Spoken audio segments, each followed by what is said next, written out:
మన ప్రభువును రక్షకుడైన యేసు క్రీస్తు అతి శ్రేష్టమైన నామాన్ని బట్టి ఈ ఉదయకాల హోసన్న దైవ సందేశాలు అనే కార్యక్రమాన్ని వింటున్నా. దేవుని బిడ్డలను మీకు శుభం కలుగునగాక. అందరికీ వందనాలు. ఈ శుభవేళ దేవుని వాక్కును చదువుకొని ధ్యానిద్దాం. మనం చాలాసార్లు మన వ్యక్తిగత జీవితపు అనుభవాల్లో అవసరాలుండి మనుషుల దగ్గరికి వెళితే వాళ్ళు మాట ఇచ్చి చేస్తాం చూస్తాం అంటుంటారు. కొన్నిసార్లు చేస్తారు, కొన్నిసార్లు చేయలేరు. వాళ్ళ పరిధిలో లేకపోవచ్చు, చేయడం చేత కాకపోవచ్చు, చేయాలని మనసు లేకపోవచ్చు. కానీ నేను ఈరోజు ఒక వాక్యం ద్వారా మీతో ఆ విషయాన్ని జ్ఞాపకం చేసి దేవుడి మీద మీ గురి నిలిపితే గొప్ప కార్యాలు జరుగుతాయని చెప్పడానికి ఇష్టపడుతున్నా. ఒక వ్యక్తి ఇంట్లో సమస్యల వల్ల పారిపోతూ వచ్చాడు.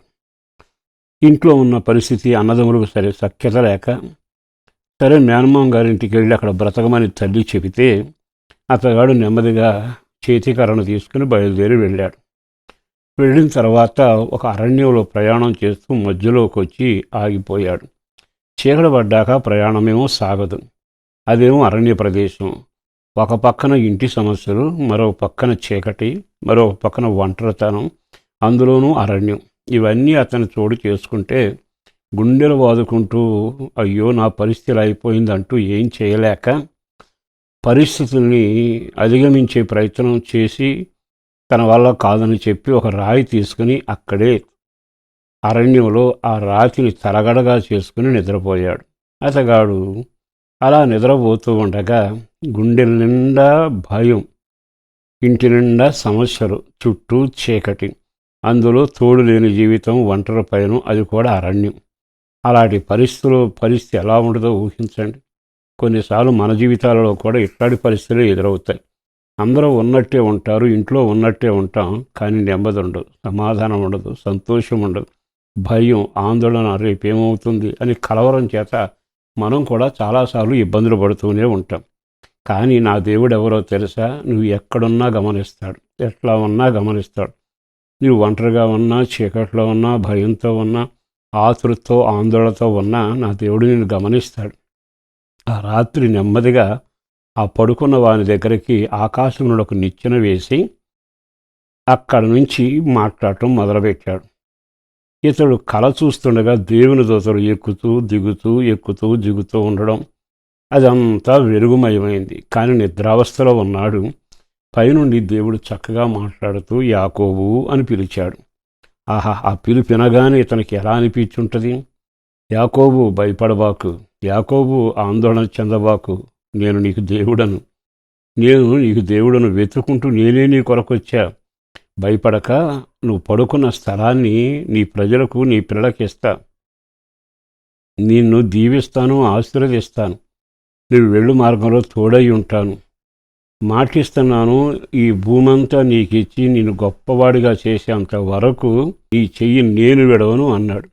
ఆదికాండం 28:15. ఇదంతా మీరు ఎరిగిన చరిత్రే. అయినా జ్ఞాపకం చేసుకునాల్సింది, దేవుడు ఒక నరుడికి మాట ఇస్తే మనం మారొచ్చు కానీ ఆయన మారడు. ఎందుకంటే మాట ఇచ్చిన వాడు రోషం కలిగిన వాడు. ఆయన ఆలోచన ఉంటే మాట మార్చనివాడు. పరిస్థితుల వల్ల నువ్వు చేజారిపోయినా, దూరం అయిపోయినా, ఒంటరి అయిపోయినా ఆయన అంటాడు, నీ చెయ్యి నేను విడను. ఎందుకంటే నేను మాట తప్పిన వాడిని కాదు, తప్పను.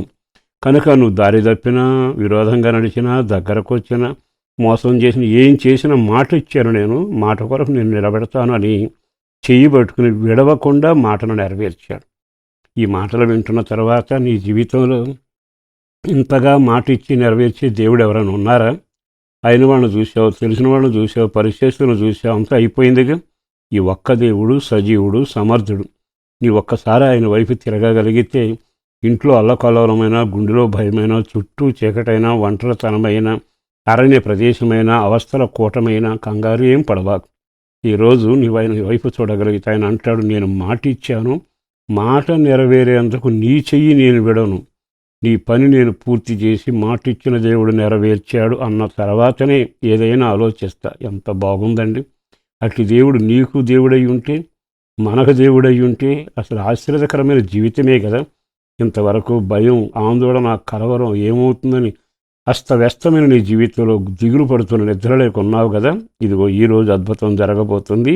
ఆయన చేతిలో చేయి వేయి, ఆయన కొరకు ప్రార్థన చేయి, నిన్ను విడువక మాట నెరవేరుస్తాడు. కృప కలుగునగా. ప్రేమస్వరూపి వందనాలయ.